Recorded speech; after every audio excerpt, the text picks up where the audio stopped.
오늘 어버이 주일로 지키면서 말씀을 같이 나누려고 하는데요. 에베소서 6장 1절부터 3절은 이렇게 시작합니다. 자녀들아, 주 안에서 너희 부모에게 순종하라. 이것이 옳다. 이 세상을 살면서 옳은 일이 뭐냐? 옳고 바른 일이 뭐냐? 부모님께 효도하는 거, 그것이 옳은 일이다. 저와 여러분이 이 땅을 살아가면서 옳은 일을 행하고자 한다면 부모님께 순종하는 길, 부모님께 효도하는 길이 이 땅에서 옳은 길이다. 성경이 이렇게 말해주고 있습니다. 지금부터 한 100여 년 전 어느 시골 마을에 한 아들이 자라났습니다. 그의 어머니는 삭바느질을 하면서 이 한 아이를 키웠습니다. 그 여인의 이 아들은 어머니의 은혜를 보답하는 심정으로 열심히 공부를 했습니다. 그렇게 해서 고등학교를 수석으로 졸업을 했습니다. 그런데 어머니는 이 아들의 이 졸업식을 향해서 입고 갈 옷이 변변치가 않았습니다. 아들에게 망신을 줄 것 같아서 갑자기 급한 일이 생겨서 졸업식에 가지 못하겠다라고 핑계를 대었습니다. 그것을 눈치챈 아들은 졸업식에 더욱더 와달라고 간청을 했습니다. 하는 수 없이 어머니는 남루한 옷을 입은 채로 졸업식에 참석을 했습니다. 그리고 사람들의 눈에 띌까 봐 운동장 구석에 쪼그리고 앉아서 있었는데 화려한 옷을 입고 멋쟁이 아줌마, 아저씨들이 그 졸업식장을 가득 메웠던 것입니다. 이 여인을 향해서 많은 사람들이 멸시하는 눈으로 바라보면서 그 여인을 지나갔는데요. 드디어 졸업식이 시작됐고 수석한 아들은 대통령의 이름이 새겨진 금메달을 목에 걸게 되었습니다. 미국은 그런가 봐요. 그래서 수석한 아들에게 이렇게 금메달, 대통령 이름 해가지고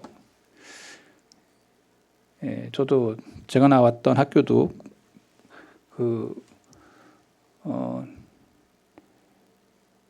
국립대학은 다 그런 것 같습니다. 국립대학은 다 수석을 하면은 그 금메달 해가지고 총장병위에 금메달 10돌인가 해가지고 이렇게 메달을 걸어줘요.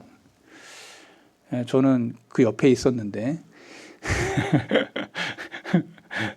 제가 제일 그 과에서 제일 나이가 많다고 제일 앞에다 세워놨는데 그 옆에 그 친구가 이제 총장상을 받는 그 옆에다 저를 앉혀놨습니다.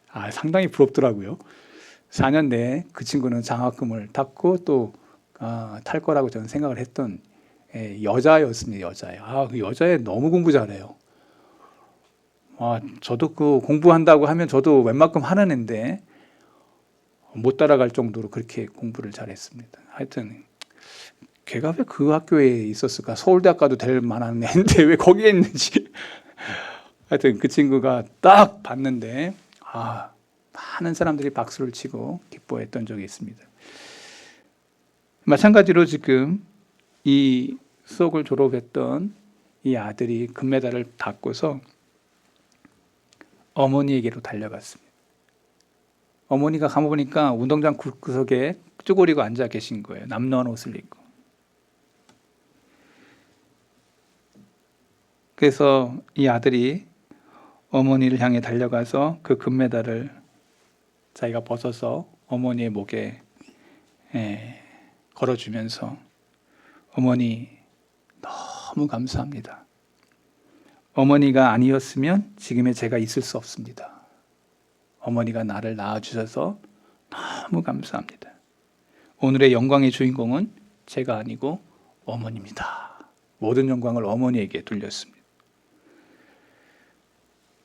그러면서 나는 어머니가 세상에서 가장 자랑스럽다고 그렇게 얘기를 했습니다. 많은 사람들이 조금 전에 지나가면서 남루한 옷을 입었던 그 여인에 대해서 멸시에 찬 눈을 가지고 그렇게 바라봤던 그 여인이 지금 수석을 해가지고 그 아들이 목을 걸어주면서 우리 엄마가 가장 자랑스럽다고. 엄마 때문에 내가 여기 있다고. 그래가지고 그렇게 멋쟁이였던 아줌마들이 그 모습을 바라보면서 하염없이 박수를 치면서 잘 키웠네. 아들 하나. 자식 잘 키웠네. 멋쟁이 옷을 입었던 사람들은 그 남루한 여인에 대하여 가난했지만 열심히 잘 키웠구나. 감동의 박수를 쳐주었습니다. 이 아들이 대학에 들어가서 더 열심히 공부해서 미국의 제28대 대통령이 된 사람입니다. 그 사람의 이름은 윌슨 대통령이죠. 실화. 자기 어머니 어떻게 아버지 빨리 돌아가시고 혼자 남았는데 삭바늘을 지내서 아들을 하나 키웠는데 그 아들이 대통령이 된 것입니다. 저와 여러분들이 자녀를 키울 때 애가 뭐가 될지 몰라. 그러니까 저와 여러분이 늘 기대함을 가지고 자녀들을 키워야 돼요. 얘가 뭐가 될지 몰라. 그런데 가장 중요한 거 하나는 아이에게 성경의 말씀대로 신앙을 전수하고 효도하는 자녀로 키우고 양육하는 거, 가장 중요한 믿음의 계대 신앙의 중요한 부분이 바로 여기에 있습니다.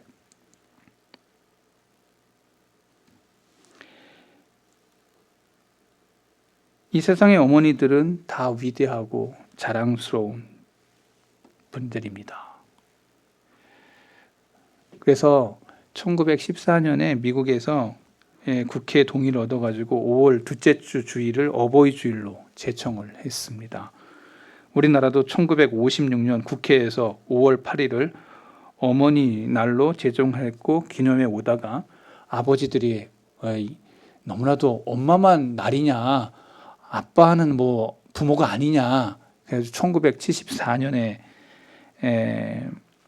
5월 8일을 1974년 5월 8일을 어버이날로 개정해서 저와 여러분들이 지키고 있는 거예요. 첫 번째는 어머니 날이었습니다. 그러다가 이제 아버지들의 원망어린이 그날은 뭐 어머니만 저거냐, 아버지들도 해주라 해가지고 어버이 주일로 해서 바뀌게 된 것입니다.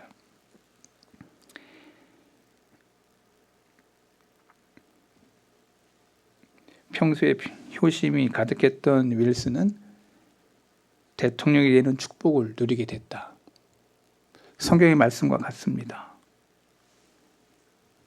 어머니, 아버지 공경하는 것 약속에 있는 첫 계명이니 이로써 내가 잘되고 땅에서 장수하리라. 땅에서 잘되고 이 땅에서 장수한다.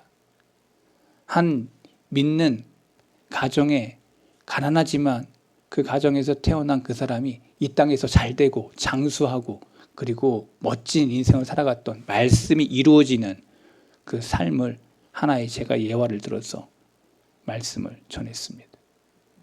여러분, 저와 여러분들이 이 땅을 살아가면서 자녀들에 대한 기대가 다 있습니다.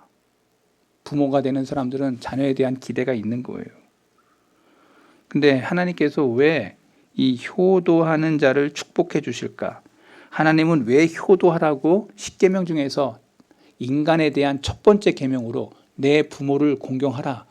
그럼 이 땅에서 잘되고 장수한다 라고 하는 인간의 계명의 첫 번째로 부모를 공경하라고 기록하고 있는가? 그것은 성경에서 한번 따라해 보겠습니다. 질서 차원에서. 여러분, 성경은 우리에게 질서를 이야기해 줍니다. 질서. 여러분, 이 땅에 하나님께서 사람을 만들 때 맨 처음 뭘 만들었어요? 아담을 만들었어요. 제가 지금 어려운 질문한 겁니까?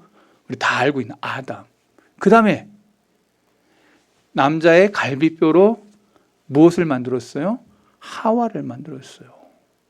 여러분, 이게 순서상의 질서를 성경이 얘기해 주고 있어요. 그것이 높고 낮음의 얘기가 아니고 질서의 이야기를 하고 있는 겁니다. 그러면서 에베소서의 이야기를 하면서 구약과 신약에서 관통하고 있는 진리가 무엇입니까? 하나님은 질서의 하나님이기 때문에 여인들에 대해서도 이야기하면서 아비, 남편에게 물으라고 얘기합니다. 왜? 질서 때문에 이렇게 한 것이. 저와 여러분들이 이 말씀을 잘 곱씹어야 됩니다. 그러니까 여러분의 가정 안에서도 질서가 있고 나라 안에서도 질서가 있고 저와 여러분의 모든 삶 속에 질서를 따라서 행하는 사람이 지혜로움이에요. 효도의 차원에서도 마찬가지로 하나님께서는 질서에 대한 차원에서 부모가 내가 선택한 게 아니고 하나님이 정해줘서, 부모가 아무리 가난하건 부하건 간에 하나님이 정해서 내가 거기에 태어난 거예요. 이게 부정할 수 없는 사실이에요. 내가 부모님이 좋고 안 좋고의 문제가 아니고 하나님이 그 부모를 정해서 내가 거기에 태어난 거예요. 많은 아이들이 태어날 때 나는 부한테 태어나고 싶어요. 나는 가난한 데 태어나고 싶어요. 이거 누가 정해? 내가 정하는 게 아니에요. 성경에서는 이것을 질서에 대한 개념으로 우리에게 앞선 자, 하나님이 정해주신 순서의 질서를 얘기하고 있다. 그러니까 우리는 부모보다 앞서지 않아요. 우리는 절대 성경에서 말하고 있는 것처럼 내가 누구를 통해서 태어났는지에 대한 것을 얘기하면서 질서를 얘기해 주고 있어요. 하나님이 정해주신 거예요. 부모님을 섬기는 것은 부모님을 주신 하나님을 섬기는 일이다. 성경은 이렇게 말하고 있는 거예요. 그러니까 이것을 부정할 수 없는 진실이에요.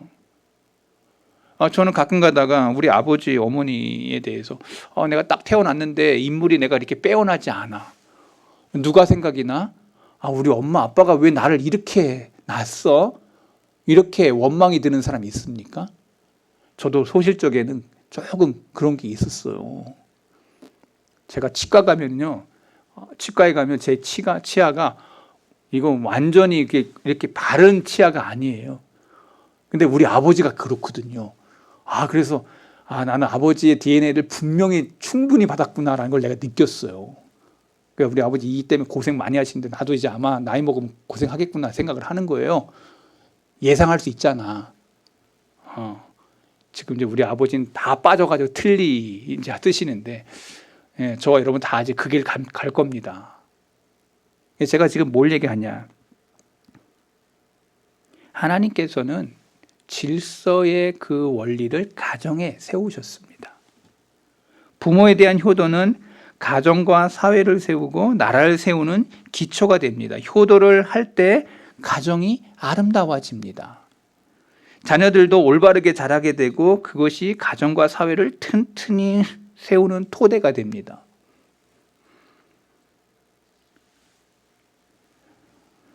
두 번째, 가정 안에서 은혜와 사랑이 그 가정 안에 채워질 때 그 가정 안에 은혜와 사랑의 아름다운 역사들이 가정 안에서 세워질 때 그 가정은 화목한 가정이 됩니다.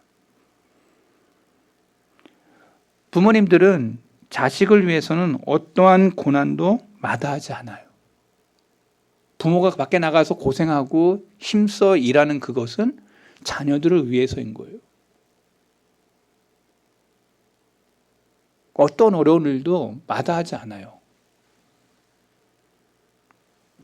자식이 늦게 들어오거나 아프면 잠을 못 자요.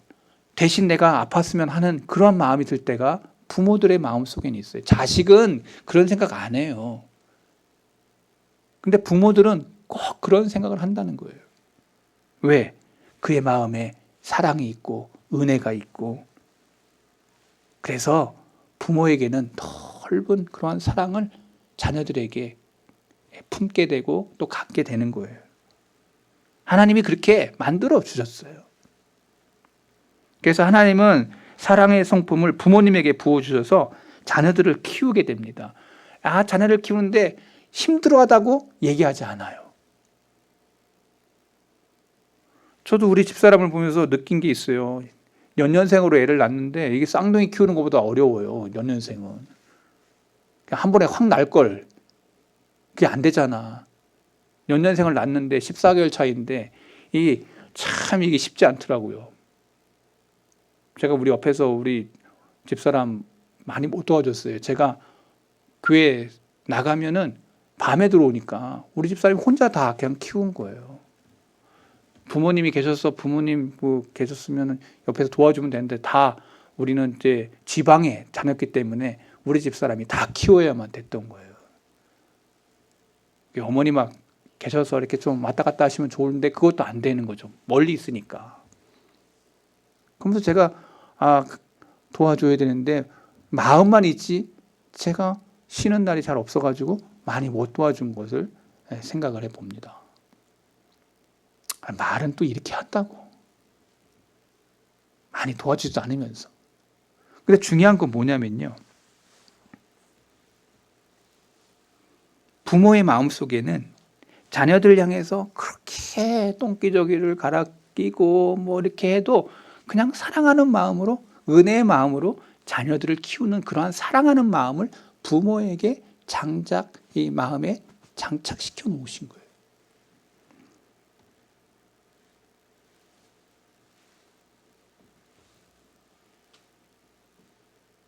사랑의 성품을 부모에게 부어주셔서 자녀들을 키우게 하신 것입니다. 부모에게 효도하면 하나님이 기뻐하시고 복을 주신다고 성경에 기록되어 놓았어요. 성경은 주 안에서 순종하라라고 했습니다. 이 순종이란 말을 반대로 말하면은 부모에게 불평하지 말고 모든 일에 감사하라는 말입니다. 불평하지 말고 모든 일에 감사. 어떤 사람은 자신의 불행이 부모의 탓으로 돌립니다. 왜 나를 이렇게 낳았어? 왜 나를 이렇게 키가 작고 이렇게 얼굴도 되게 못생기게 낳고 왜 나를 이렇게 낳았어? 여러분, 부모의 마음에 대못을 받는 시간인 거예요. 그게 왜 나를 이렇게 낳느냐고, 엄마가 나한테, 아빠가 나한테 뭘 해줬냐고 이렇게 대드는 그 자식, 이게 부모에게 가장 큰 대못을 받는 시간이에요. 부모님 탓으로 돌리는 거예요. 모든 불행을 부모님 탓으로. 그러나 남 탓하는 인생처럼 무책임하고 불행한 인생은 없습니다. 여러분, 어려울 때 그 사람의 진심이 드러나요. 진짜 어려울 때. 여러분, 평상시에 좋을 때는 안 나와요. 여러분, 언제 그 사람의 인간성이 나오냐면 진짜 그 사람이 어려울 때. 여러분, 사람이 사람을 미워할 때, 그 부부지간에도 이혼할 때 맨 마지막에 그 돈 한 푼이라도 그걸 나눌 때 얼마나 인간이 악한지를 드러내게 하는 장면이 이혼하는 그 부부들 가서 보면, 재판할 때 가서 보면 나와요. 얼마나 사람이 그렇게 사랑 없고 은혜 없는 자의 모습을 보려면 그 재판장에 가서 부부 이혼하는 그거를 가서 보면 딱 나와요. 그러니까 여러분들이 한 번씩 그 재판장에 한 번씩 가서 보면 알아요. 죄진 사람들이 또 이혼한 사람들 이렇게 보게 돼 있거든요. 관등성에 가서 딱 보면 참 가관 아닙니다. 어려울 때 그 사람의 모든 게 드러납니다. 자녀들도 클 때 어려운 일이 있습니다. 부모가 어떻게 할 수가 없어가지고 돈을 못 벌어서 그 아이를 이렇게 서포트를 못 해주니까 안타까워하는 그 심정에서 그 부모가 애잔한 그 마음을 가지고 어떻게 하든지 뭐 변제를 해가지고 뭐 꼬아서라도 그 아이의 뒷바라지를 해 주었어도 자녀들의 마음속에 우리 아버지, 우리 어머니는 이렇게 무능하냐? 우리 아버지는 뭘 나한테 해준 게 뭐가 있냐?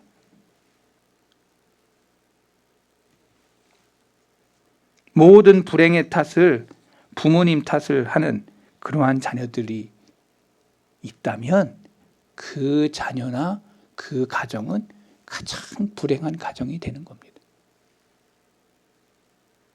똑같은 알코올 중독자 아버지 밑에서 자란 형제 중에 한 명은 알코올 중독자를 치료하는 의사가 되고 다른 한 명은 아버지를 따라서 알코올 중독자가 된 케이스들이 있었다는 거예요.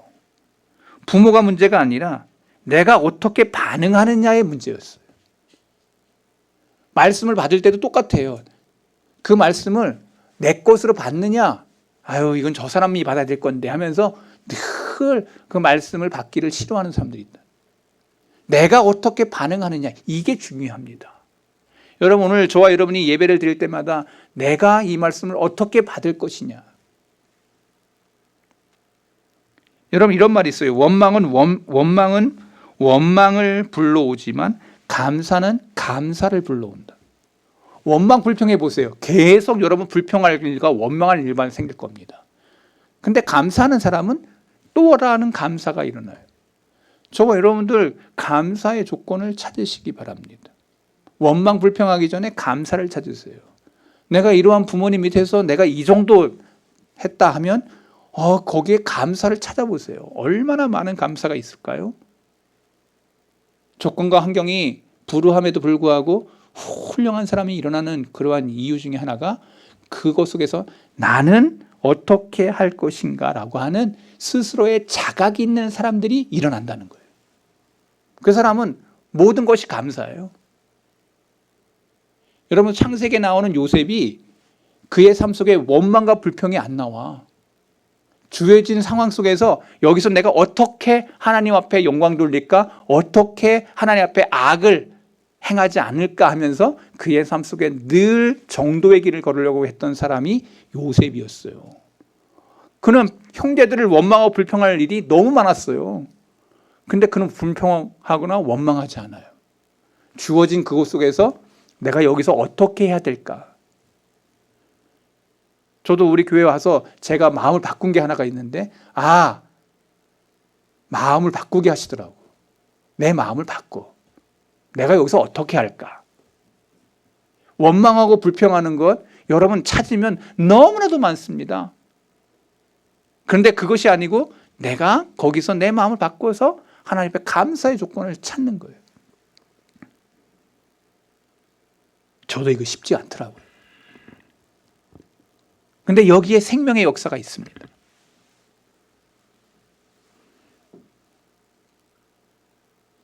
나쁜 환경에서 나쁜 사람이 될 수 있고 나쁜 환경에서 자라서 더 좋은 사람이 될 수 있다.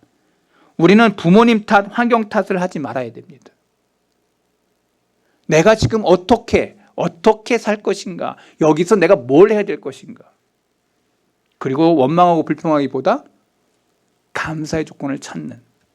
원망과 불평은요, 어려울 때 나오는 증상이에요. 어떤 자녀들이 이렇게 원망합니다. 부모님이 제게 해준 것이 무엇이 있습니까? 왜 그런 원망이 나올까요? 이유는 딱 한 가지예요. 받을 생각만 하기 때문에 그렇습니다. 받을 생각. 내가 이거 다른 친구들에 비해서 나는 너무 받을 게 없는 거야. 내가 받을 게 없는 거야. 다른 부모에 비해. 이 비교 열등이라는 게 우리 인간 사회 속에서, 특히 이제 한국 사회 속에서 제일 많아요. 어느 부모님은 결혼할 때 이렇게 많이 해가지고 자기 집도 사주고 막 이렇게 차도 사주고 막 능력이 돼가지고 하면 좋은데 우리 부모님은 아무것도 없어. 아무것도 없어. 그래서 이 친구의 마음속에 원망과 불평이 막 가득 막 올라오는. 여러분, 그게 지금 생각하기 나름인 건데요. 저도 자녀 둘을 키우면서도 제 생각 속에서 우리 애들이 어떻게 나를 볼까, 우리 엄마를 볼까 생각을 해볼 때가 있어요. 제가 오늘 말씀을 속에서 하나 여러분들하고 나누고 싶은 게 있어요. 부모를 원망하는 자 훗날 자식에게 원망 들을 가능성이 큰 사람들이라는 거예요. 그 원망했던 그 사람이 자기 자식도 그 엄마, 아버지에 대한 원망을 하게 될 거라는 거예요. 이건 분명한 일이에요. 뿌린 대로 거두는 원리를 성경은 말하고 있어요. 나중에 다 후회하게 될 일이에요. 나중에 인생 다 살고 나서 후회하게 될 일 중에 하나가 원망불평, 특별히 부모님에 대한 원망불평이 가장 큰 후회예요. 효도도 안 했으면서 맨날 부모님 잘못했다고 원망불평하는 가장 큰 후회. 오늘 본문은 부모에게 효도하면 잘되고 장수한다고 말하고 있습니다. 효에 대한 하나님의 약속은 두 가지예요. 오늘 두 가지. 첫 번째, 내 부모 순종해라. 그럼 어떤 일이 벌어지냐? 잘되게 해주신다고 하나님이 약속해 주셨어요. 한번 따라해 보겠습니다. 잘되게 해주십니다. 뭐가 잘 된다는 거죠? 저와 여러분들 마음속에 하나님이 잘되게 하는, 부모에게 효도하면 하나님께서 모든 것이 잘 되도록 하나님이 지원해 주십니다. 여러분들 일할 때 회사원 중에서 사장이 그 사람에게 후원자가 된다고 한번 생각해 보세요. 사장이 전혀 나하고 피도 한 번 안 섞였는데 사장이 너무 그 직원 뽑을 때 마음에 들어 했어. 그럼 그 친구 어떻게 될 것 같으세요? 승승장구하겠죠. 보여지지 않는 지원의 역사. 저와 여러분이 이 땅에 살면서 하나님의 지원이 있다는 것을 성경이 말해주고 있어요. 네가 하는 일에 하나님이 형통으로 하나님이 그게 신명기 28장에 나와 있어요. 하나님의 사람들이 보세요. 다니엘이나 요셉이나 또 하나님의 사람들을 보세요. 그 사람들 속에 늘 엮여지는 게 뭐냐면 하나님이 그와 함께 하셨다. 하나님이 형통케 하셨다. 하나님의 지원의 역사가 끊임없이 일어나고 있어요. 뭘까요? 저는 저와 여러분들에게 성경이 말하고 있는 진리를 같이 나누고 싶어요. 내 부모에게 순종하는 사람들마다 하나님의 지원의 역사가 일어나요. 그러니까 그 사람이 잘 되는 거야. 부모님을 기쁘게 하고 부모님께 섬김의 도를 다하는 사람은 하나님의 지원이 있어. 꼭 기억하세요. 하나님의 지원. 여러분 이게 얼마나 놀라운 일이에요? 내 부모에게 순종하는 사람이야말로 하나님의 지원의 역사가 일어나는 사람이라고 성경이 말하고 있어요. 두 번째, 저와 여러분들이 이 땅에서 놀라운 축복을 받는 중에 하나가 오래 사는 거예요. 장수하게 해주시겠다. 장수. 근데 이 장수는 이런 거야. 맨날 아파가지고 죽으면서 롱롱롱롱 그렇게 사는 거 맨날 그냥 몸으로 아파가지고 그렇게 해가지고 오래 하는 건 지옥이지. 그런 거 말고 하나님이 건강케 해주시면서 장수하시게 해주겠다라고 하는 약속이 지금 이 말씀인 거예요. 모세가 그의 나이 다 됐을 때 그의 눈이 침침하지 않았고 그가 하는 그 모든 일들에 일하는 것 속에 아픔이 없이 그의 삶 속에 마감을 해요. 하나님이 그냥 부르셔요. 여러분 오늘 우리의 삶 속에서도 그런 것 추구합니다. 많은 어르신들에게 기도의 제목이 뭐냐? 건강하다가 갑자기 하나님의 부름받은 이거 기도 제목이에요. 근데 하나님이 그 장수하도록 해주신다고 할 때 이 장수의 축복은 건강하면서 물질적으로 풍요하면서 타인들로부터 존경을 받으면서 장수해 주겠다고 하는 약속인 거예요. 이게 그냥 오래 살게 해주겠다는 약속이 아니라 거기에 숨어 있는 뜻이 바로 이 땅 가운데 너희가 존경을 받으면서 너희가 이 땅 가운데 물질의 풍요를 누리면서 이 땅 가운데 하나님의 장수의 축복을 주겠다.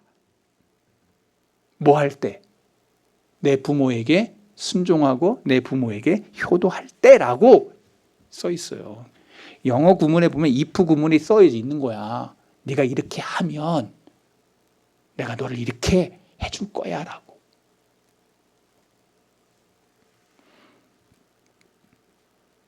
하나님의 복이 당대로 끝나지 않는다고 말하고 있어요. 그 다음에 당대로 끝나지 않고 자손에게 흐르도록 해주겠다. 내 부모에게 이렇게 효도하는 사람들에게 당대뿐만 아니라 자손들에게 흐르게 해주겠다. 이게 지금 성경이 얘기하고 있는 약속의 말씀이에요. 그래서 10계명 중에서 5계명에 내 부모를 공경하라라고 하는 그 말씀 속에 바로 이 말씀이 다 들어있어 있는 거예요.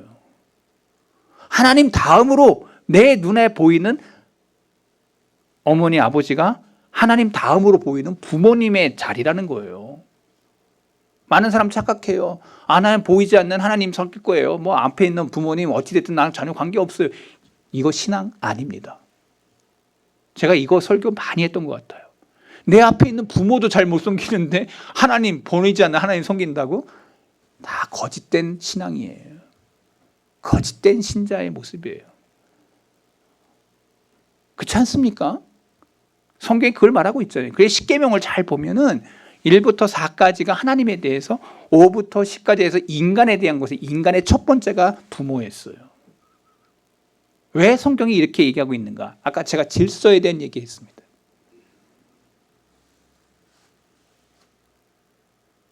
부모에게 효도하면 그것은 자녀들이 보고 배우게 되어 있습니다.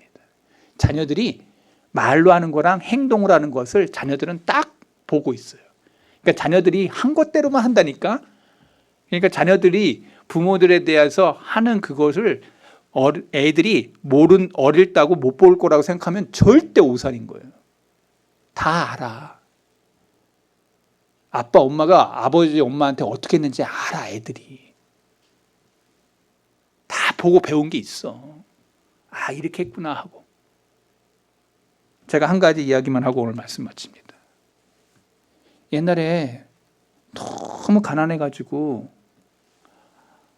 밥 먹을 게 없어가지고 옛날에는 할머니, 할아버지 이렇게 오래 사시면은 산에다 갖다 버리는 그러한 풍습이 있었어요. 풍습이 있었어. 근데 할머니가 연세가 되셨는데 안 돌아가셔.